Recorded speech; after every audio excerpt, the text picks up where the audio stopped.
question, we'll kind of start at way back at the beginning. I wanted to ask you kind of how you got into golf and when did you know that you would play golf for life? My grandfather, in his own subtle way, said that I was too slow for tennis, and he could tell that at a very young age. So he switched me over to golf, put a golf club in my hand at about 8 years old, and the rest is history. I mean, the craziest was, as you mentioned, qualifying for the Open when I was Yeah. 12. I mean, I'd only been playing golf about 4 years, and I remember my grandfather. I was like, why am I playing in this tournament? It's the US Open qualifier. And he's like, oh, just for experience. And lo and behold, I ended up winning the qualifier and playing in the Open, which definitely exceeded my expectations. But I would say that that was the moment playing in the Open when I realized that I wanted to play golf for a living. Being able to compete on the same golf course, be in the same locker room with people who I looked up to for years, watched on TV. It was so cool for me. That's at that age and experience that said, yep, that's what I want to do. I want to play professional golf. What have you learned about in your career, perseverance and dedication and practice makes perfect, that element? It's the chase for unattainable perfection.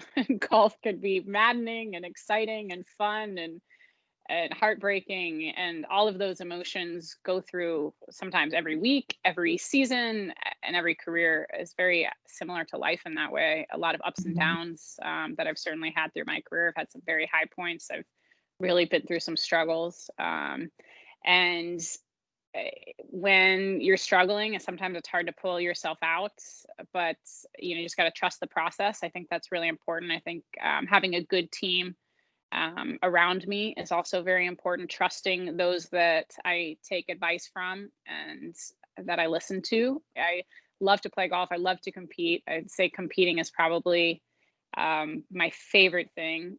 Being in contention on Sunday afternoon, there's nothing quite like it.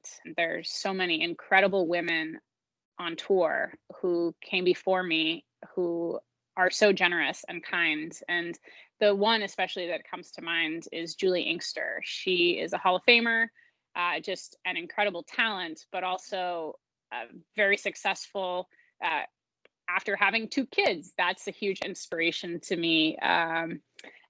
Just a wonderful person. And we have this program on tour where we have like a little sister or a pod group with the rookies. So when I was a rookie, Julie was my big sister. So that was kind of my first introduction to her. And now she can't get rid of me. Now now we're best friends, especially with charity work and things like that. I've had players come up and talk to me about different ways that how can they start an event? How can they get involved? And not necessarily with what we're trying to do, but with their own passions. And I think I've certainly had an impact to encourage a few players to do something, to Yeah. create an event or rally people around a cause that's important to them. And I think if you look at any of the feeds of the LPGA players, we all go to each other to support different charity initiatives. Yeah, I did want to ask you a little bit more about your foundation and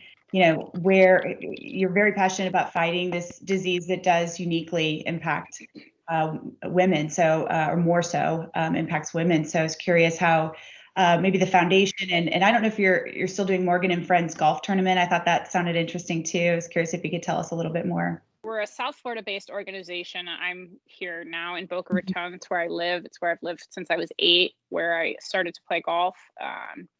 And our event is hosted at St. Andrews Country Club. And it's really been quite amazing. It's where I've lived the whole time I've lived here. And also where my mother lived. My mother passed away when she was 44, when I was 15. And so this community has really embraced our efforts, knowing her, knowing my mother, and then watching me grow up as well. The support has been incredible. And all the money, almost all the money goes right back to Boca Raton Regional Hospital right here in our backyard. The coolest thing that we do is our Mama Van. It's named after my mother, the Catherine Crixtine Pressel Mama Van. It has her picture on it. And sometimes it's still really surreal to like drive by it on 95 and like see my mother's picture on the side of this giant bus. Um, but what it is it's state of the art 3D digital mammography equipment on this van that travels around all around South Florida. I believe it's one of only 5 in all of North America. Wow. So it's a really special piece Mhm. for us. It goes to schools, business offices, it goes to shopping centers. Anybody can really book it out to come to their venue.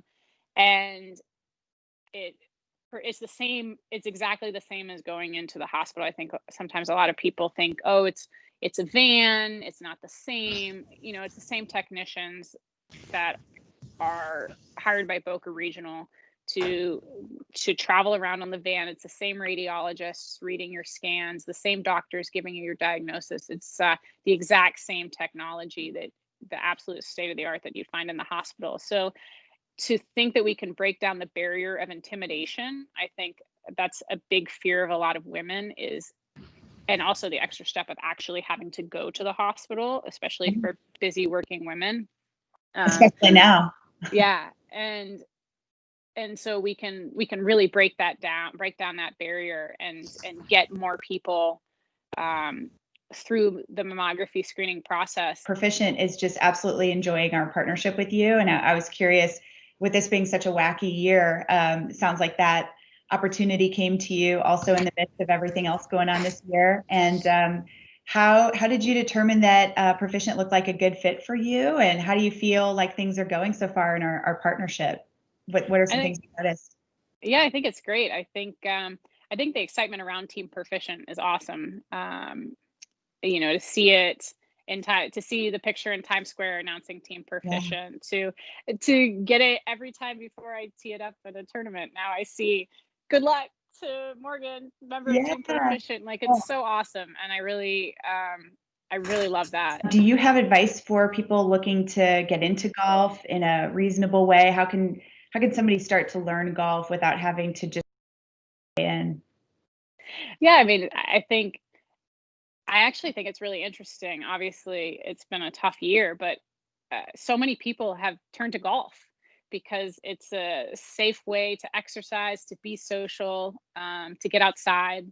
And so I feel like there's a great opportunity right now for people to get involved. There's a lot of, maybe find a local course or a local pro that has a clinic, join with a few other women, and get involved. Just go out there, maybe just learn to putt or chip.